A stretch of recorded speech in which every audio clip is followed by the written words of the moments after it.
walang kidnap dito. Okay. There was no kidnap. It was an Interpol commitment that made them detain Teves there. That's why we value the Interpol's work no matter what. Because it's the only way that we can run after people who try to escape from the clutches of the law. If there's no Interpol, where will we go? What will we do? Wala silang... Kaya nga we value the Interpol. That's why the President is very adamant at that, because Filipinos have a way of escaping from liability. Except when the Interpol is at work and they're in agreement with us, then we can expect justice to be done. This is our last straw. It's our last card. When a person escapes from our territory, the only people who will do something for us is the Interpol.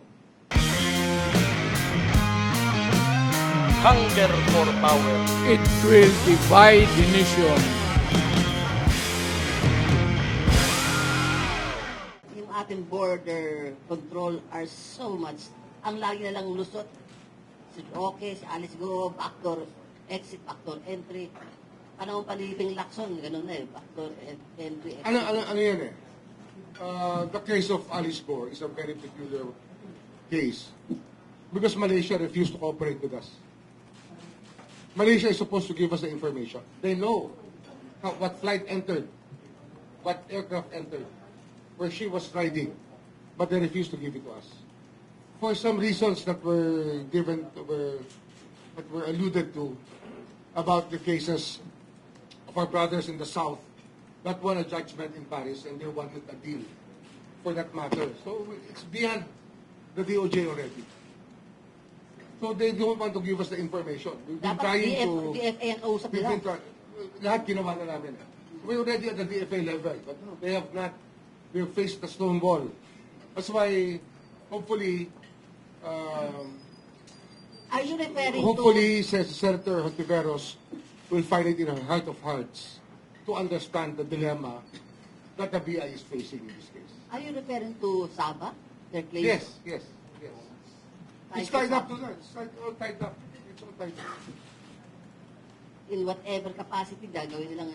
Ay, sa Timor-Leste, ano naman problema? Interpol doon. Corruption. Sino may corruption doon? I think that there's so much corruption in the criminal justice system now. Just like ours? Worse. No. Ayun, bakit hindi na access sa member ng ICC, Timor-Leste? Hindi ba sila member na ASEAN at even the ASEAN? Grabe. So, what's now the status of that? We're still waiting. We're waiting. We're very patiently waiting. We're waiting for the process to unravel itself. Ano yan, beyond our control, it's extraterritorial. Oh. So it's their legal system at work or not working. And yet, the Timor-Leste president came here and we gave Yes, him a role. I spoke to him, but Oh. there are things beyond his control. And how about Mr. President Marcos? I went there to talk to the president again. Who's president? Timor-Leste. Okay. I was there with the delegation of DOJ. When was that? People, sometime September or To October. talk to him again. And what did he reply naman kayo? Well, we were waiting for the process. There was supposed to be just one more appeal. Then there's another appeal, and then there's another appeal. It's a morphing legal system that we encounter with that. So, kasi yan ang mga arguments kayo ng mga pro-Duterte. Yung kay, hindi nyo maibalik sa Interpol, tapos yung ang alibay nyo, Interpol Committee. Hindi, actually, kung di sa Interpol, hindi mahahawakan si Teves doon. It was an Interpol commitment that made them detain Teves there. That's why we value the Interpol's work no matter what. Because it's the only way that we can run after people who try to escape from the clutches of the law. If there's no Interpol, where will we go? What will we do? Wala silang... Kaya nga we value the Interpol. That's why the President is very adamant at that, because Filipinos have a way of escaping from liability.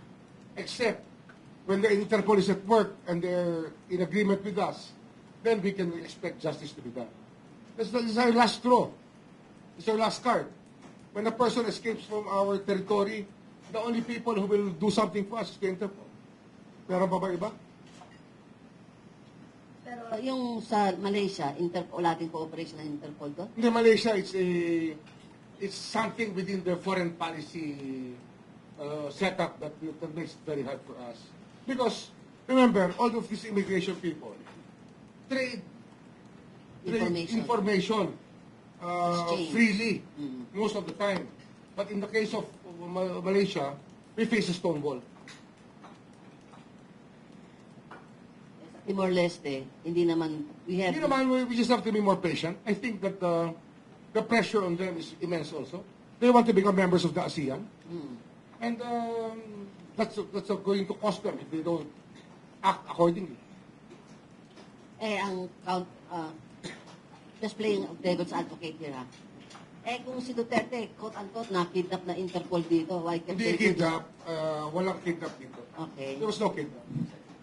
It was an executive action to surrender the person with a warrant to the ICC through the Interpol. And that cleans the slate for President Marcos to insist you are just complying with the Interpol. Yes and no, because what it does is it brings people who otherwise operated with, under a veil of impunity to the bar of justice. Saan pa tayo mananagot pa kung wala tayong pananagutan? Diyan talaga aabot yan. Pagka may lusot ng lagi na lang lusot, tapos puro philosophizing about the propriety of killing, I don't think we will get anywhere in this country. My last question before I turn it over to the jurors, Joka. There are now calls for the Philippines to rejoin ICC, being a member of a cabinet cluster and security. It's beyond me. It's beyond my it's a pay grade. cabinet. It's a It's kina. cabinet. Personal opinion. The president is the architect of foreign policy. I will not in any way try to assert any personal view on the matter. But as a cabinet advisory on the Well, security, it's personal to me. so I cannot say anything about it. it's up for discussion of the Yes, whatever yes. this, whatever recommendation. Yes. But I have no opinion that I can share with you on the matter. Okay, because we might be like ready to know, mas update na rin. Anyway, the floor is now open, but please introduce yourself and limit yourself to one. Alis na ako. Bilis, right. Let's go back. I have a meeting at actually 10 o'clock nagsimula. Kaya